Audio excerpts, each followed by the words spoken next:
এটাতে আমার আব্বা থাকে।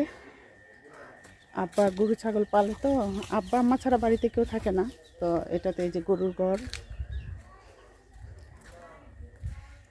এদিক দিয়ে নিচে দিয়া সব জমিন একদম নিচে পর্যন্ত, অনেক পর্যন্ত আমাদের জমিন। এদিকে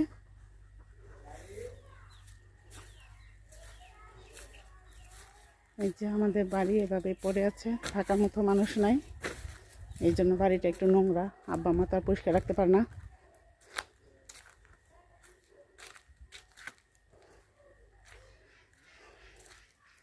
এই যে এগুলো আমাদের আগের, আমরা ব্যবহার করতাম আমাদের বিয়ের আগের এগুলো টয়লেটগুলো, এখন বাইরে মানুষ এসে ব্যবহার করে। আমাদের বাড়িতে যেহেতু ঘরের মধ্যে সব কিছু।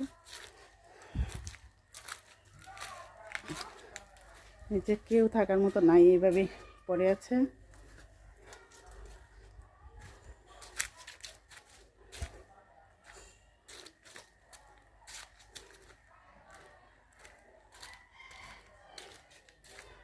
যে আমাদের যে এখান পর্যন্ত, এই যে রাস্তার এই পর্যন্ত আমাদের বাড়িটা।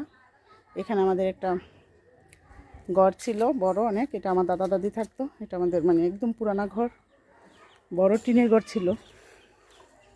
এই যে এই অবস্থা এখন আমাদের। এইগুলাতে বসে আমরা কত গল্প করতাম, তখন কিন্তু অনেক সুন্দর ছিল এগুলা। আমরা বিকাল হলে এখানে বসে বসে অনেক গল্প করতাম। এখন তো আমরা থাকি না বাড়িতে, কেউই থাকে না আব্বা মা ছাড়া।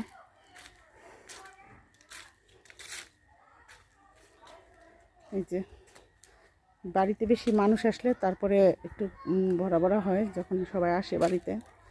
এখন খালি এই যে ব্যবহার হয়, এই ঘরটা ব্যবহার হয়। আর এই যেগুলো পাকঘর,